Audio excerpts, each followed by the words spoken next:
자, 하나님 말씀 신약성경 399쪽입니다.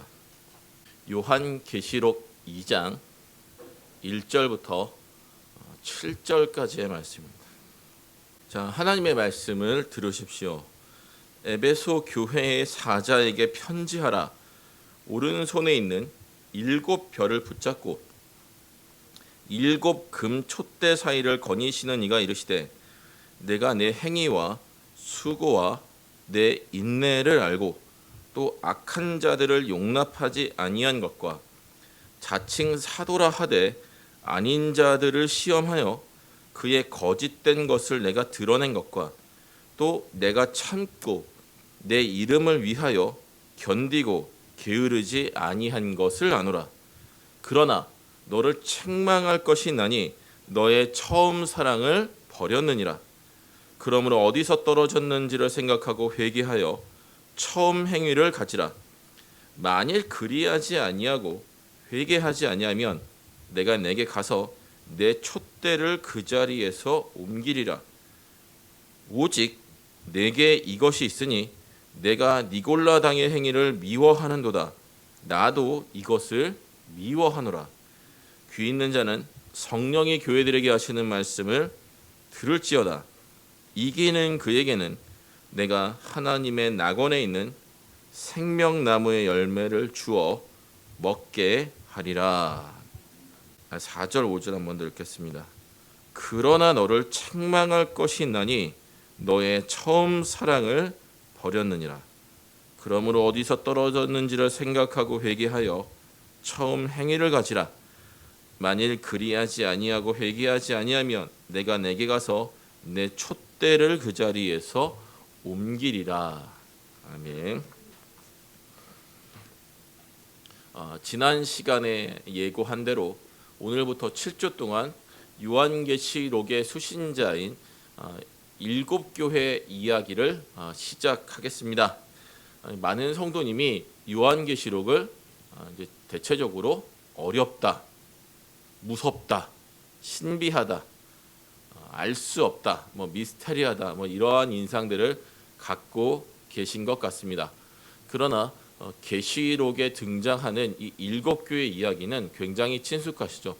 목사님들이 이 계시록을 설교할 때 가장 먼저 가장 많이 다루시는 본문이고, 또 이 7교회 이야기 중에는 다른 계시록 본문에 나오는 것처럼 굉장히 신비롭고 또 어떻게 보면 무서워 보이기까지 하는 그런 환상적인, 어떻게 보면 공포스러운 그런 알 수 없는 이야기나 어떤 분위기, 표현, 이런 것들이 사실 등장하지 않기 때문에 그냥 평범한 교회 이야기가 아닌가라고 또 생각하시기 때문에 실제로도 그렇습니다.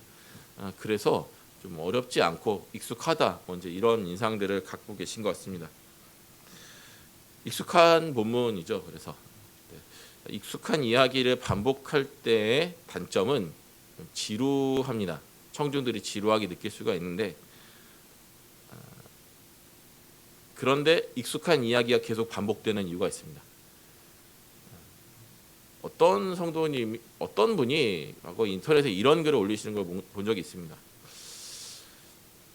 한국교회 목사님들이 요한계시록을 잘 모르니까 요한계시록에서도 상대적으로 쉬운 7교회 이야기만 하신다. 또 이단들도 사실 이런 이야기를 많이 합니다. 이단들이 기성교회, 정통교회 성도님들을 공략을 할 때 주로 사용하는 논리가 바로 이런 것이죠. 목사님들은 요한계시록을 모른다. 요한계시록 절대 그런 책이 아닙니다. 풀어가는 과정은 조금 쉽지 않지만 풀고 나면 성경의 그 어떤 다른 책들보다 쉬운 메시지를 갖고 있는, 생각보다는 쉬운 책이 쉽고 명확한 내용을 갖고 있는 것이 요한계시록입니다. 어쨌든 목사님들이 요한계시록의 7교회 이야기를 많이 하시는 이유는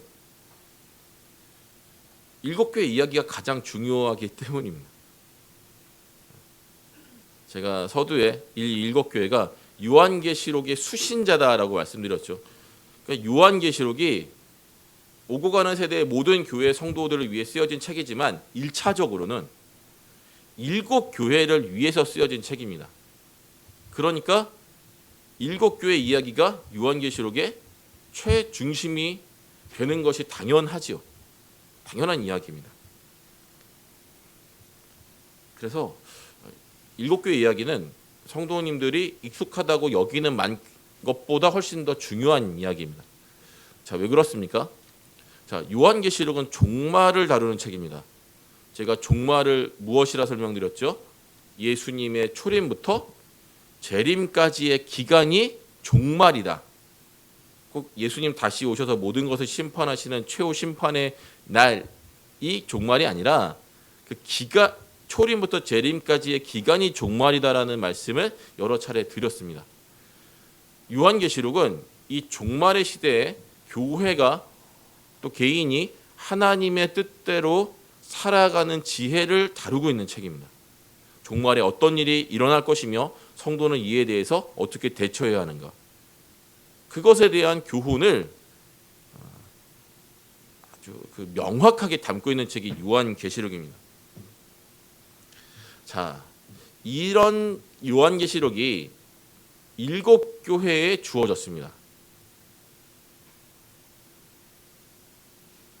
그렇다고 한다면 오늘날 우리도 종말의 시대를 살아가고 있지만 7교회도 종말의 시대를 살아가고 있었다는 거죠.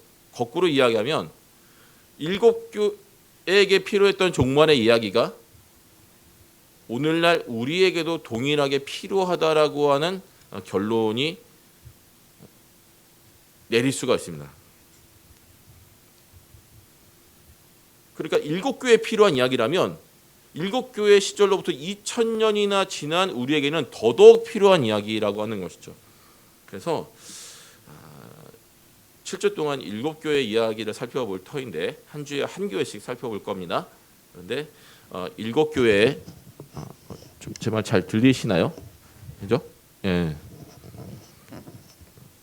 자, 7교회 중 첫 번째인 에베소 교회 이야기를 오늘 좀 할 텐데 그 전에 먼저 7교회 이야기의 중요성을 조금 더 좀 말씀을 드리려고 합니다. 자, 계시록 1장 11절 한번 보시죠. 요한계시록 1장 11절.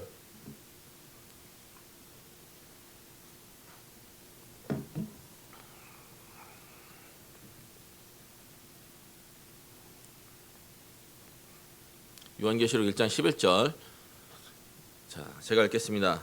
이르되 내가 보는 것을 두루마리에 써서 에베소, 서머나, 버가모, 두아디라, 사대, 빌라델비아, 라오디게아 등 7교회에 보내라 하시기로. 자, 예수님이 사도 요한에게 요한계시록을 써서 이제 7교회에 보내라 이렇게 말씀하십니다.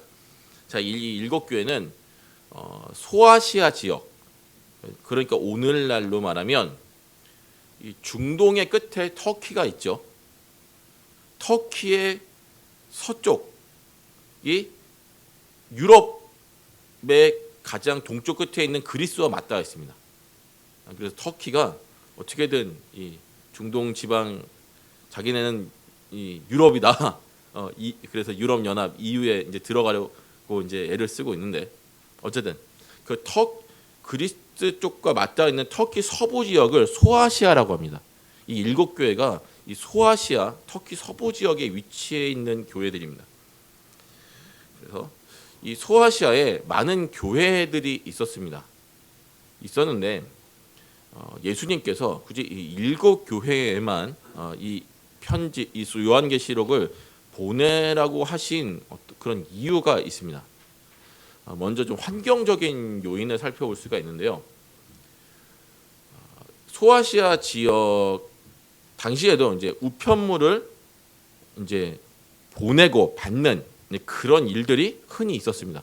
그래서 우리가 바울 서신이라고 하죠. 사도 바울도 직접 갈 수가 없으니까 필요한 곳마다 편지를 써서 보냈습니다. 그래서 그 당시에도 소위 우체국이 있었습니다. 근데 소아시아 지역을 이제 우체국 행정 분류상 7개의 지역으로 나눌 수 있는데 그 7개의 지역마다 그 우체국이 있는 도시가 하나씩 있었습니다. 그 도시들이 이 소아시아 7교회가 있는 도시들입니다.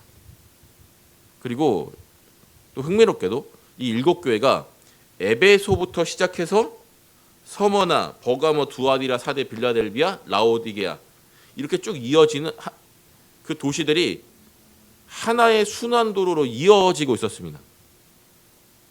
그러니까 우체국이 있는 도시에서 그 다음 우체국이 있는 도시로 가는 것이 너무 편했던 거죠. 7교회 써보내라고 했지만 사실상 모든 7교회만 이 요한계시록을 보지는 않았겠죠.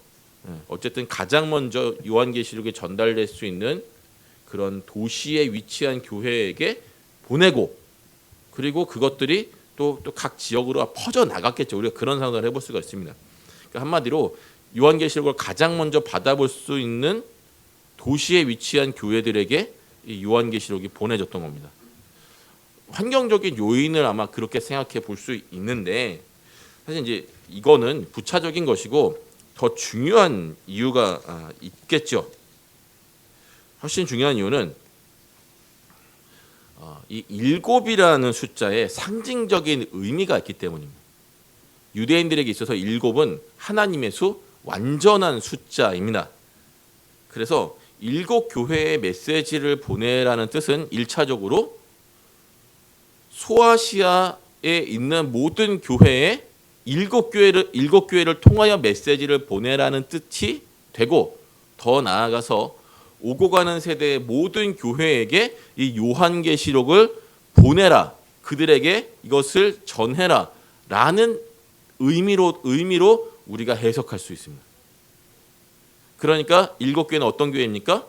세상 소아시아에 있는 모든 교회를 대표하는 교회, 그리고 더 나아가서 세상 모든 교회를 대표하는 교회입니다. 예수님이 7교회 이야기만 다루어도 세상 모든 종말을 살아가는 세상 모든 교회에게 종말을 준비하는 지혜를 전달해 줄 수 있고, 더 나아가서 종말의 시대를 살아가면서 교회들이 이런저런 많은 문제들을 가지게 될 거 아닙니까? 문제가 발생하겠죠. 그러한 문제들에 대한 해결책도 줄 수 있기 때문에 예수님이 딱 7교회만 이제 선정하셨다고 보는 거죠. 그래서 7교회 메시지, 이 요한계시록은 한마디로 보편성이 있습니다. 세상 모든 교회가, 세상에 있는 여러 개의 교회가 있죠. 그 교회들이 각자가 처한 상황마다 독특한 문제들을 갖고 있는데, 그러한 문제들이 7교회에 보내는 예수님의 메시지에 다 해당이 된다라고 하는 것입니다. 그래서 우리가 하나님이 기뻐하시는 이 교회다운 교회, 참된 교회를 이루려고 할 때 이 7교회 이야기를 통해서 굉장히 중요한 교훈, 기준, 이런 것들을 우리가 얻을 수 있게 되는 것입니다.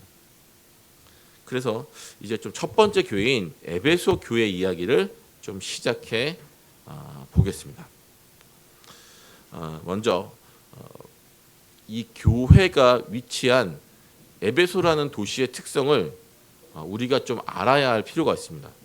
그래야 에베소 교회가 에베소라는 도시에서 어떠한 어려움, 핍박, 위험들을 겪고 있는가, 그런 문제를 겪고 있는가를 우리가 알 수 있기 때문입니다. 자, 먼저 이 에베소는 굉장히 큰 항구를 끼고 있고요. 그리고 이 소아시아 지역의 주요 도로, 그 당시 도로는 한마디로 무역로였죠. 사람만 지나다니는 것이 아니라 물자들도 이제 지나다니는, 최소한 3개의 중요한 무역로가 이제 에베소를 통과하고 있었다고 합니다. 그러니까 소아시아 지역에서도 굉장히 중요한 무역이 활발한 그러한 도시였습니다. 그리고 황제 숭배도 굉장히 활발하게 일어나는 그런 도시였습니다. 말씀드렸다시피 당시 로마 황제는 사실상 살아있는 신으로 여겨지고, 실제로 황제 숭배 정책이 로마 전역에 펼쳐졌습니다. 그래서 이 황제 숭배 문제가 에베소에 아주 심각했고, 또 하나의 문제, 여러분들 그 사도행전 19장 아마 기억나실 텐데, 사도 바울이 에베소 도시에서 복음을 전하다가 그 복음 때문에 소위 아데미 여신을 섬기는 사람들의 반대에 부딪혀서 잠깐 사도 바울이 에베소를 떠난 것을 아마 기억하고 계실 것입니다. 자, 아데미는 여러분들 아마 아르테미스라는 이름으로 더 아마 익숙하게 알고 계실 겁니다. 이 아데미 여신은 당시에 다산, 풍요로움 이런 것들을 상징하는 여신이었습니다. 그래서 그 신상을 보면 굉장히 끔찍하게 생겼는데 그 여성의 유방이 굉장히 많이 달려 있습니다. 그리고 상반신은 유방이 엄청나게 많이 달려 있고 하반신에는 아주 작은 아기들이 막 또 엄청나게 많이 달려 있습니다. 아이를 많이 낳고 또 이제 많은 풍요로움을 그만큼 가져다 줄 수 있는 그런 여신이라고 여겨졌습니다. 오늘날로 말하면 오늘날 뭐 정확히 같은 의미는 아니겠지만 한마디로 자본주의의 신이라고 해도 무방할 정도죠. 풍요로움을 상징하니까. 이 에베소가 아데미 여신 숭배로 굉장히 큰 명성을 얻었다고 합니다. 그리고 이를 통해서 엄청난 경제적인 이익을 얻었다고 합니다. 당시에 그 아데미 신전의 규모가 정말 어마어마해서 신전의 길이만 130m 그리고 가로 길이죠. 세로가 너비가 67m 그리고 높이가 18m 정도 됐다고 합니다. 엄청나게 큰 신전이죠. 고대 그 헬라 문명권에서 가장 큰 신전이었습니다. 아마 뭐 여러 가지 이유들로 인해서 에베소가 이 아데미 신전을 통해 엄청난 경제적인 수익을 얻었고 그래서 이 에베소 사람들이 아데미 여신을 굉장히 자랑스러워했습니다. 그래서 사도 바울을 쫓아내려고 에베소에 있는 사람들이 작당을 할 때 작당 모의를 할 때 그 사람들이 뭐라고 했냐면 아데미는 큰 여신이다. 큰 여신이다. 그리고 에베소 사람의 아데미다. 이 아르테미스 여신은 우리 에베소 사람의 여신이다.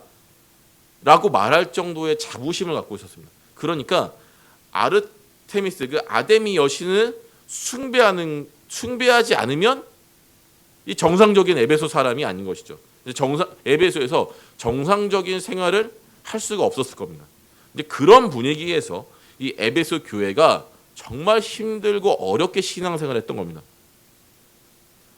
로마는 정책적으로 황제 숭배를 강요하고 있고 또 에베소라는 도시 자체가 아데미 여신을 섬기지 않으면 정상적인 생활이 안 될 정도의 아데미 여신 신앙이 광적으로 빠져든 그런 도시였다는 말입니다. 자, 이 아데미 여신 숭배, 우상 숭배니까 그 자체로도 기독교인의 신앙생활에 큰 위협인데 또 하나의 위협이 뭐냐면 아데미 신전에는 남녀 사제가 몇천 명이 그 사제로서 종사를 했다고 합니다. 남녀 사제가. 그런데 아데미 신전에서 이제 제사를 드리러 오는 사람들이 있겠죠. 이제 그 신을 섬기기 위해서 온 사람. 거기서 이제 뭐 장사 잘 되게 해주세요. 아이 많이 낳게 해주세요. 복 받게 해주세요. 뭐 그런 식의 기원들을 올렸을 겁니다. 그리고 나서 마지막에 어떤 거랬냐면 남녀 사제들과 함께 집단적으로 입에 담기에도 부끄러운 행동들을 했다고 합니다. 더 이제 명확하게 표현하기에는 그래서 무슨 말인지 아시죠? 그러니까 도시 전체가 엄청나게 음란한 정말 성적으로 타락한 그런 도시였습니다. 이런 가운데서 에베소 교회는 정말 그 신앙의 절개를 지키면서 꿋꿋이 신앙생활을 했다라고 하는 것입니다. 자, 에베소 사람들이 에베소 교회가 얼마나 힘겹게 신앙생활을 했는지 좀 감이 잡히십니까? 자, 이제 이런 가운데서 예수님이 그 에베소 교회에게 하시고 싶은 말씀이 있는 겁니다. 이 이야기 하기 전에 좀 한 가지 좀 말을 좀 더 본문과 상관없는 말이지만 좀 좀 덧붙이자면 이 에베소가 소아시아 지역에서 가장 먼저 복음을 받아들인 도시입니다. 그러니까 소아시아 지역에서 소위 말하는 첫 번째 교회, 형님 교회 같은 거죠. 예. 그래서 아마 또 이제 그 소아시아 지역에 우편물을 보낼 때 가장 먼저 에베소를 통해서 들어가니까 예수님이 그 에베소 교회에 가장 먼저 말씀하시지 않았나 싶고, 또 자 사도 바울이 그 유명한 자신의 동역자인 브리스길라와 아굴라 부부와 함께 와서 복음을 전한 곳입니다. 그리고 사도 바울이 에베소 사람들의 반대로 잠시 나갔다가 다시 돌아와서 3년 동안 에베소에서 사역을 했습니다. 그리고 나서 사도 바울 다음에 두 번째 담임 목사로 부임한 사람이 그 디모데입니다. 그리고 디모데 다음으로 누가 부임했느냐? 사도 요한이 부임했습니다. 예수님의 어머니 마리아와 함께. 그러니까 예수님의 어머니 마리아도 이제 에베소 교회로 왔다는 뜻이죠. 사도 요한이 죽을 때까지 목회를 했던 곳이 바로 이 에베소 교회입니다. 자, 이러한 배경에서 이제 예수님이 사도 요한을 통해 에베소 교회에게 이제 이런 이제 메시지를 주시는 것이죠. 오늘 본문의 메시지를. 자,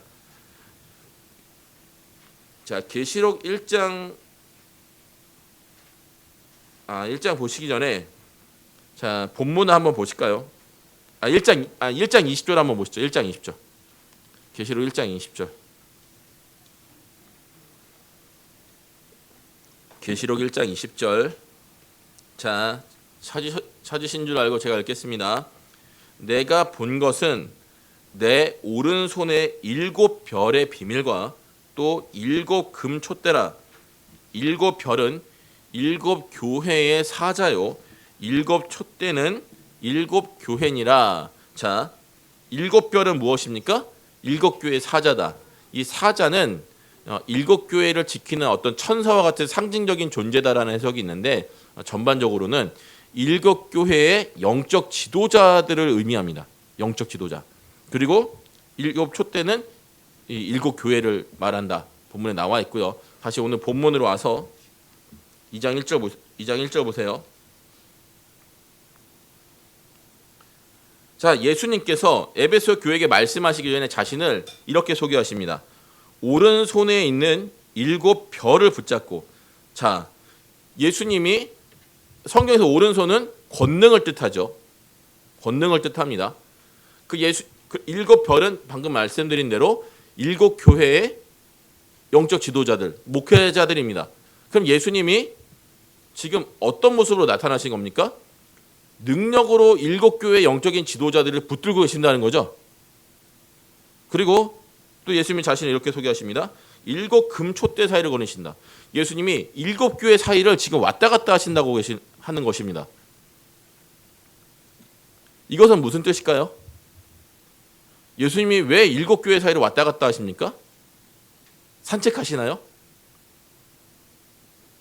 그냥 할 일 없이 왔다 갔다 하시는 것은 아니겠죠. 이건 7 교회의 사정을 살펴보신다는 겁니다. 계속해서. 그런데 제가 7 교회는 오고 가는 세대의 모든 교회를 상징하는 교회라고 했으니까, 지금 예수님이, 그렇다면 지금 예수님은 어떤 모습으로 나타나시는 겁니까? 세상 모든 교회의 목회자들을, 영적 지도자들을 권능의 손으로 붙들고 계시고, 그리고 세상 모든 교회 사이를 왔다 갔다 하시면서 그 교회들의 사정을 낱낱이 살펴보시는 분으로 나타나는 겁니다. 이 말을 에베소 교회에 적용하면 어떻게 됩니까? 예수님이 지금 에베소 교회의 모든 사정을 다 알고 계신다는 거죠. 그들이 얼마나 어려운 상황에서 악전고투하면서 신앙생활을 하고 있는지를 알고 계신다고 말씀하시는 겁니다. 그 예수님이 이제 에베소 교회에게 말씀하십니다. 자, 2절 보시면 이제 예수님이 에베소 교회에게 먼저 칭찬을 하십니다. 7 교회 이야기의 특징이 있는데 각 교회들마다 칭찬도 하시고 책망도 하십니다. 그리고 잘못된 것을 회개하라고 말씀하시고, 믿음을 잘 지키면 내가 영생을 주겠다, 구원을 주겠다, 그런 약속으로 끝납니다. 그래서 칭찬과 책망, 회개, 상급의 약속, 이 네 가지 내용이 7교회 이야기마다 반복되는데, 어떤 교회들은 칭찬과 책망이 같이 나타나고, 어떤 교회는 칭찬만 받기도 하고, 칭찬만 받고, 어떤 교회는 책망만 받기도 합니다. 이제 에베소 교회는 칭찬과 책망이 같이 나타나는 교회죠. 먼저 예수님이 이제 칭찬을 하십니다. 2절 보시면 뭐라고 하십니까? 내가 내 행위와 수고와 인내를 안다. 인내를 안다. 굉장한 칭찬이 아닙니까?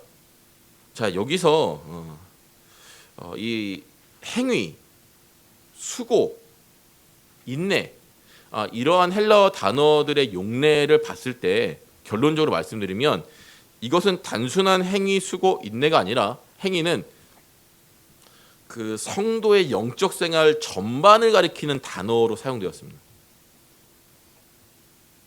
예수님의 에베소 교회 행위를 안다는 것은 무슨 말씀이죠? 에베소 교회 신앙생활 참 잘하고 있다. 정말 듣고 싶은 칭찬이 아닐까요? 수고는 어떤 수고냐? 복음 전파를 위한 고생을 뜻합니다. 복음 전파를 위한 고생. 야, 정말 너희 복음 전파 열심히 했다. 전도 열심히 하고 선교 열심히 하는 교회다. 인내, 믿음으로 이 모든 일을 참고 견딘 것을 뜻합니다. 정말 이 정도의 칭찬을 받는 교회가 이 시대에 얼마나 있을까 라는 생각이 들 정도로, 지금 2절 보시면 뭐 그냥 가볍게 말씀하시는 것 같지만 예수님이 정말 에베소 교회 칭찬하시는 거죠. 자, 그 다음에 또 예수님이 칭찬하시는데, 자 보시죠. 또 악한 자들을 용납하지 아니한 것과 자칭 사도라 하되 아닌 자들을 시험하여 그의 거짓된 것을 내가 드러낸 것과. 이게 무슨 말입니까? 이게 무슨 말입니까? 자, 여기서 6절도 한번 보시죠. 6절. 오직 내게 이것이 있으니 내가 니골라당의 행위를 미워하는도다. 나도 이것을 미워하노라. 그래서 이 2절과 6절을 연결시켜 보면 이 초대교회 당시에 니골라당이라고 하는 이단 세력이 있었습니다. 이 니골라당의 세력이 에베소 교회에 침투를 하려고 했는데 에베소 교회가 이를 훌륭하게 막아냈다라고 하는 것이죠. 자, 그래서 에베소 교회의 정말 큰 장점은 무엇이냐? 신앙생활도 정말 잘했지만 또 이 바른 교리와 신학을 갖고 있었다라고 하는 겁니다. 그 사도 바울이 에베소에서 3년 동안 목회를 하고 이제 로마로 떠납니다. 그때 에베소 교회 장로님들을 모아놓고 사도 바울이 한 당부가 있습니다. 자, 사도행전 20장 28절부터 30절 한번 보실까요? 사도행전 20장 28절에서 30절. 사도행전 20장 28절에서 30절.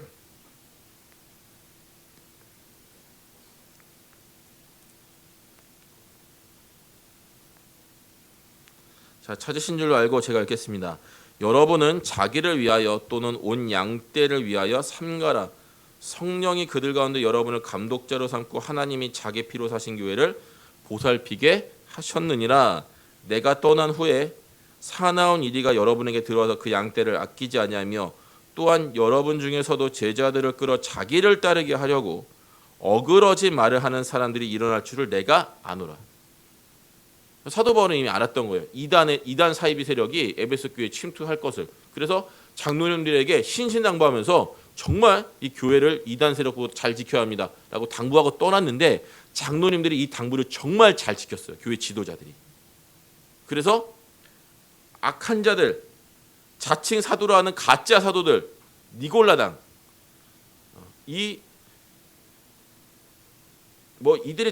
이들이 이제 다 니골라당을 칭하는 말인지 아니면 니골라당 외에도 다른 어떤 이단 사이비 세력들이 있었는지는 잘 모르겠지만 어쨌든 이 에베소 교회 장로님들이 사도 바울의 마지막 권면을 잘 듣고 바른 신학, 바른 교리로 교회를 철저하게 무장시켜서 이들을 에베소 교회에서 완전히 물리친 것이죠. 예수님 모시기에 너무 잘한 일이 되는 겁니다. 자, 이 니골라당은 뭐 참고로 어떤 사람들이냐면 이런 겁니다. 성도는 하나님의 은혜로 보호받기 때문에 죄를 지어도 아무 문제 없다. 죄 지어도 하나님이 문제 삼지 않으신다. 이렇게 주장했던 사람들입니다. 그러면 이 니골라당의 주장이 당시 에베소 교인들에게 얼마나 매혹적으로 들렸는지를 한번 생각해 보십시오. 제가 이전 설교에서도 좀 말씀드렸지만 당시 로마 사회는 황제 숭배를 하지 않으면 정상적인 사회생활을 하는 것이 거의 불가능한 사회였습니다. 자영업, 사업을 하는 사람들은 그 사업 자체를 하는 것이 불가능했습니다. 말씀드렸죠. 1년에 딱 한 번만 황제 신전에 가서 황제 숭배를 하면 1년 동안 그 유효기간이 1년인 황제 숭배 자격증이 나옵니다. 증명서가 나오는 거죠. 그게 있어야만 어느 정도 정상적인 사회생활을 할 수 있는 게 당시 사회였습니다. 에베소 교인들이 이런 걸 했을까요? 너무 어렵게 안 했으니까 너무 어렵게 살았겠죠. 그리고 에베소 사회에서 아데미 여신을 섬기지 않으면 또 소위 너무 사회생활하는 것이 힘겨운 이제 그런 곳이었는데, 아니 성도가 돼서 어떻게 우상 숭배를 하며 어떻게 집단적으로 입에 담기도 부끄러운 일들을 하는 곳에 참여할 수가. 제가 너무 흥분했네요. 네. 예, 감사합니다.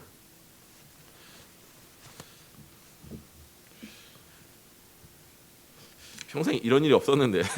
네. 정상적인 성도라면 그럴 수가 없었던 거죠. 자, 그런 에베소 교회 사람들에게 니골라당의 유혹은 얼마나 달콤한 것이었습니까? 황제 숭배? 괜찮아. 아데미 여신 신전에서 부끄러운 일을 하는 것? 좋아. 하나님이 다 너희를 사랑하시니까 문제 삼지 않으셔. 죄 지어도 아무 일이 일어나지 않을 거야. 오늘날로 말하면 니골라당의 메시지는 무엇일까요? 한 번만 눈 감아. 딱 한 번만 타협해. 하나님도 너를 이해해 주실 거야. 용서해 주실 거야. 딱 한 번 주일 예배 빠지고 회사에서 이중장부, 삼중장부 쓰라고 하는 거 딱 한 번만 눈 감고 너의 삶의 현장에서 일어나는 불의에 대해서 딱 한 번만 외면하면 그래도 괜찮아. 하나님은 너를 사랑하시니까. 너는 죄를 지어도 괜찮은 몸이 됐으니까. 이런 것이죠. 그래서 이것과 정말 흡사한 이단이 구원파 이단입니다. 구원파. 죄 지어도 아무 문제 없다라고 하는 그런 구원파 이단이죠. 그래서 이 니골라당은 하나님의 은혜를 악용한 아주 사악한 사이비 이단 집단입니다. 그래서 이 악하고 음란한 세상 문화와 타협할 수 있는 소위 도피처를 마련해 준 것이죠. 예수님이 이런 니골라당을 얼마나 미워하시겠습니까? 그래서 6절 보시면, 다시 6절 보시면 예수님의 말씀에 따르면 에베소 교회는 니골라당의 행위를 미워했습니다. 예수님도 말씀하시죠. 나도 니골라당을 미워한다. 하나님의 은혜를 정욕으로 바꾸어버리는 이런 사악한 사이비 이단을 예수님도 너무너무 미워하셨던 것입니다. 그래서 에베소 교회는 바른 교리, 바른 신학이 있었기 때문에 이런 사이비 이단의 가르침, 그들의 침투를 단번에 분쇄할 수가 있었습니다. 자, 보십시오. 행위와 수고와 인내가 예수님에게 인정받은 교회입니다. 바른 신학과 바른 교리를 가지고 사이비 이단의 공격으로부터 훌륭하게 교회를 지켜낸 목회자들이 있는 교회입니다. 성도들도 그것을 잘 따른 아주 훌륭한 교회죠. 3절 보시면 또 내가 참고 내 이름을 위하여 견디고 게으르지 아니한 것을 아노라. 뭐 더 무슨 칭찬이 필요하겠습니까? 에베소 교회 신앙 문제 있습니까? 문제 없죠. 그런데 예수님이 한 가지를 지적하십니다. 4절 그러나 너를 책망할 것이 있나니 너의 처음 사랑을 버렸느니라.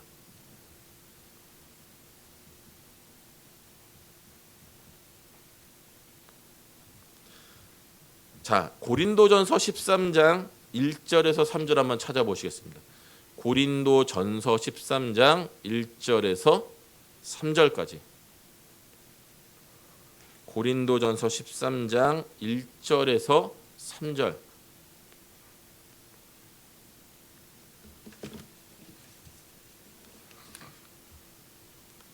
찾으신 줄로 알고 제가 읽겠습니다. 내가 사람의 방언과 천사의 말을 할지라도 사랑이 없으면 소리나는 구리와 울리는 꽹과리가 되고 내가 예언하는 능력이 있어 모든 비밀과 모든 지식을 알고 또 산을 옮길 만한 모든 믿음이 있을지라도 사랑이 없으면 내가 아무것도 아니요 내가 내게 있는 모든 것으로 구제하고 또 내 몸을 불사르게 내줄지라도 사랑이 없으면 내게 아무 유익이 없느니라. 에베소 교회가 빠진 함정이 바로 이것이었습니다. 이 기독교 신앙에서 가장 중요한 강령, 하나님이 말씀하시는 최고의 법은 무엇입니까?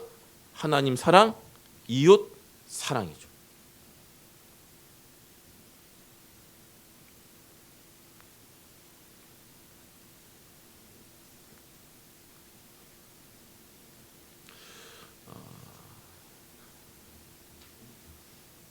에베소 교회가 왜 처음 사랑을 잃어버렸는지는 그 이유는 정확하게 알 수 없습니다. 그 이유를 알 수 있다면 참 좋을 텐데 안타깝게도 성경에는 그 이유가 나타나지 않습니다. 그러나 성경을 보면 위대한 신앙의 인물들도 그냥 시간이 흐르면서 별다른 이유가 없는데도 하나님에 대한 그 뜨거운 사랑과 믿음을 점차 상실해 가고 매너리즘에 빠지는 것을 우리가 보게 됩니다. 왜 그럴까요? 한 가지 정답을 말씀드린다면 그것은 인간이 타락한 존재이기 때문에 그렇습니다. 사람은 별다른 일이 없어도 특별히 별다른 일이 없어도 자신 안에 있는 이 전적으로 타락한 본성이 있기 때문에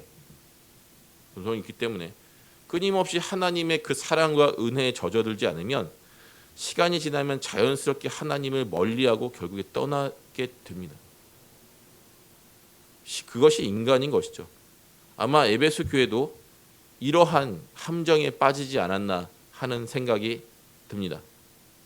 자, 하나님 사랑, 이웃 사랑 이 두 가지 차원에서 이들이 처음 사랑을 잃어버렸다고 한다면 어떤 현상이 일어났을까요? 첫 번째, 하나님 사랑이라는 측면에서 본다면 이들은 일단 겉으로 볼 때는 훌륭했습니다. 예수님도 말씀하십니다. 행위와 수고와 인내를 안다. 네가 나를 위하여 견디고 게으르지 않았다. 눈에 보이는 외적인 신앙생활 굉장히 훌륭했습니다. 예수님도 인정하셨습니다. 그런데 시간이 지나면서 에베소 교회 사람들의 마음에 그렇게 신앙생활을 하는 예수님을 위하여 그 신앙을 지키기 위해서 에베소라고 하는 그 사회에서 이런저런 불합리한 제대로 된 사회생활을 하지 못하면서 겪는 어떤 불합리함들, 불이익들 이런 것들을 다 감수해가면서 신앙생활을 해갔지만 시간이 지나면서 그렇게 하는 동기가 예수님에 대한 사랑이 아니라 그저 의무감으로 점차 변질이 되어갔던 것이죠. 대체되었던 것 같습니다. 이전에도 이렇게 신앙생활을 해왔으니까 지금도 똑같이 신앙생활을 하지만 마음이 점점 식어가는 것이죠. 여전히 하나님 사랑의 마음은 있습니다. 그러나 그 사랑의 크기는 점점 줄어들고 처음에는 존재하지 않았던 의무감이라는 것이 그 사랑 없는 단순한 의무감이라는 것이 시간이 지나면서 점점 커졌던 것 같습니다.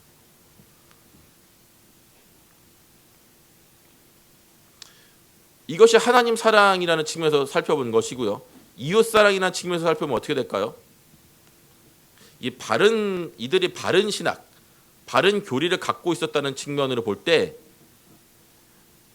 우리가 추론할 수 있는 한 가지는 무엇이냐면 이들이 아마 시간이 지나면서 그들이 가지고 있는 훌륭한 신학적인 지식, 성경 지식을 가지고 서로 정죄하고 비난하고 비판하는 일에 열중하지 않았나, 그런 추론을 또 할 수가 있습니다.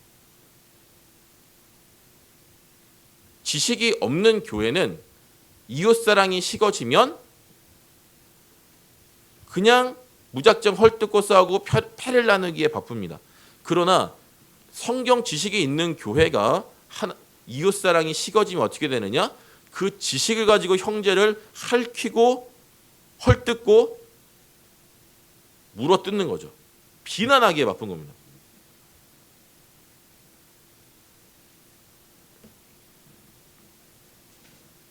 그래서 교회사를 보면 에베소 교회가 빠졌던 이런 실수를 많은 교회들이 똑같이 반복하는 것을 볼 수가 있습니다. 오늘날에도 마찬가지고요. 그 지식이 나의 죄를 발견하고 교회를 섬기는 데 쓰여져야 되는데 하나님 사랑, 이웃 사랑이 식어지면 남을 비판하고 헐뜯고 물어뜯는 도구로 사용된다라고 하는 것입니다. 남을 정죄하는 도구가 사실상 마귀의 도구가 되는 겁니다. 에베소 교회가 처음 사랑을 버렸다는 것이 바로 이런 뜻입니다. 그래서 잘 들으십시오. 바른 교리는 있는데 하나님 사랑이 식은 교회를 가리켜서 마틴 로이드 존스 목사님은 죽은 정통이다 이렇게 불렀습니다. 이런 교회에서는 생명력이 없습니다. 왜냐하면 그 생명은 바른 신학이 아니라 바른 신학을 통해서 역사하는 하나님의 사랑과 은혜에서 생명이 나오는 건데, 다시 말씀드릴게요. 진정한 기독교적인 생명, 영혼의 생명이라고 하는 것은 바른 신학, 바른 교리를 통해 역사하는 하나님의 사랑과 은혜에서 나오는 건데, 그것은 사라지고 하나님 사랑, 은혜가 역사하는 도구에 불과한 지식만이 남으니까 이제는 차가운 정죄밖에 안 남는 거예요. 정통인데 살아있지가 않습니다. 죽은 정통이에요. 이런 교회는, 그런 교회를 통해서는 그 어떠한 생명의 역사도 나타나지가 않습니다. 예수님의 입장에서 볼 때 좀 잔인한 말이지만 이건 자리만 차지하고 오히려 사람들에게 이 세상에 해만 끼치는 교회가 되는 겁니다. 예수님이 도저히 쓸 수 없는 교회가 되는 거예요. 자, 그래서 5절 보세요. 그러므로 어디서 떨어졌는지를, 본문 5절 다시 한번 보시죠. 고린도전서를 펴셨으니까. 자, 다시 본문으로 돌아와서 계시록 2장 5절. 그러므로 어디서 떨어졌는지를 생각하고 회개하여 처음 사랑을 가지라는 거죠. 만일 그리하지 아니하고 회개하지 아니하면 내가 내게 가서 내 촛대를 그 자리에서 옮기리라 라고 말씀하십니다. 자, 이게 에베소라는 도시의 특징에서 비롯된 말입니다. 이 촛대를 옮긴다는 말이 이제 기본적인 의미는 교회가 더 이상 복음의 증인으로서, 교회는 이 어두운 세상 가운데 예수 그리스도는 빛을 전파하는 이제 그런 촛불과 같은 어두운 세상을 비치는 촛불과 같은 그런 존재죠. 그런데 그걸 옮기니까 에베소 교회는 더 이상 그런 복음의 증인으로서의 역할을 할 수가 없다. 이제 라는 뜻이 되는 거죠. 또 하나의 해석은 복음의 증인이라는 정체성을 상실하게 된다는 겁니다. 그러니까 전자는 교회가 무너지는 것을 뜻하는 거고요. 촛대를 옮긴다는 것의 뜻은 첫 번째는 에베소 교회 자체가 무너진다. 두 번째 해석은 에베소 교회가 배교하는 교회가 된다. 뭐 전자나 후자나 정말 있을 수 없는, 있어서는 안 되는 일이 발생하는 거죠.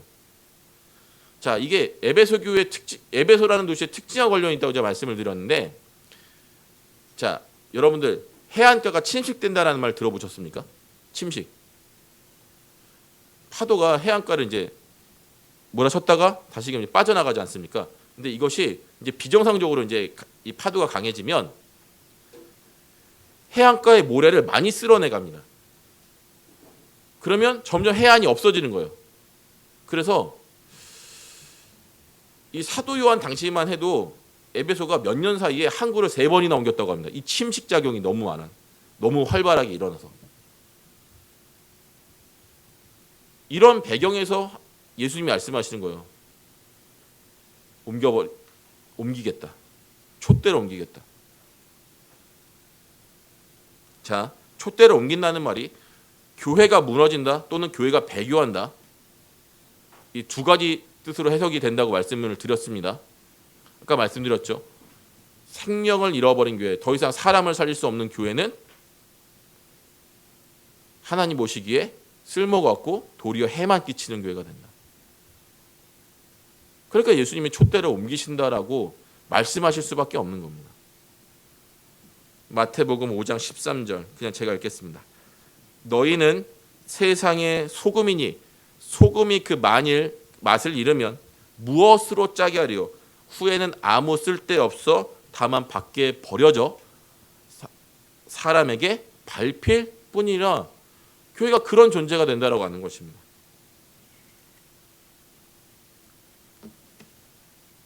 자, 그런데 예수님이 이런 에베소 교회를 한번 격려하십니다. 6절 보시면 오직이라는 말이 있죠. 오직. 원래 이거 그러나라는 말로 바꿔야 합니다. 그러나 내가 이단을 미워하는도다. 나도 그렇다. 이게 예수님 마음에 또 들었던 거예요. 어쨌든 에베소 교회가 하나님 사랑을 많이 잃어버렸지만 그래도 하나님이 정말 미워하시는 일인 이 이단과 싸우는 일에 여전히 큰 마음을 품고 있었다는 것이 또 예수님의 마음에 흡족했던 것 같습니다. 예수님이 이제 7절에서 이렇게 말씀하십니다.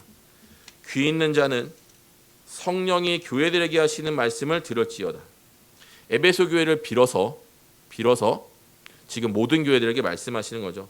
이기는 그에게. 이 이긴다는 말은 믿음을 지킨다라는 말로 보통 해석할 수가 있는데 이 맥락에서는 처음 사랑을 끝까지 유지하는 자. 그렇죠? 에베소 교회에게 요구하신 것이 처음 사랑을 찾는 것이었으니까 예수님에 대한 그 처음 사랑을 계속 가지고 신앙생활을 끝까지 한 사람에게는 내가 하나님의 낙원에 있는 생명나무의 열매를 주어 먹게 하리라. 영생을 보장해 주신다고 하는 겁니다. 참고로 왜 예수님께서 그냥 영생을 주신다라고 하시지 않고 구원을 내가 확실하게 보장해 주겠다. 낙원에 있게 하겠다. 뭐 이런 말씀 안 하시고 생명나무의 열매를 주어 먹게 하겠다라고 말씀하셨냐면 에베소 사람들에게 나무라고 하는 것은 굉장히 친숙한 것이었기 때문입니다. 무슨 말이냐면 아담의 신전에 앞에 큰 마당이 있었는데 마당 중앙에 굉장히 큰 나무가 있었습니다. 신성시 여겨지는 나무였습니다. 그래서 범죄자가 어떤 사람이 죄를 저지르고 도망을 갑니다. 그 신전에 있는 나무 밑까지 갑니다. 그러면 아무도 그를 잡을 수 없는 거예요. 이 신성한 나무 밑에서 그런 일을 할 수가 없다 해서 예수님이 이것을 빗대어서 말씀하시는 거죠. 너희 에베소 사람들은 우상 숭배에 쓰여지는 저 나무를 신성하게 여기지만 나는 그것보다 훨씬 더 위대한 것을 너에게 주겠다. 나는 너에게 생명나무의 열매를 주겠다. 처음 사랑을 끝까지 지킨 자, 그에게 내가 생명나무 열매를 통해서 영생을 주겠다 라고 말씀하시는 거죠.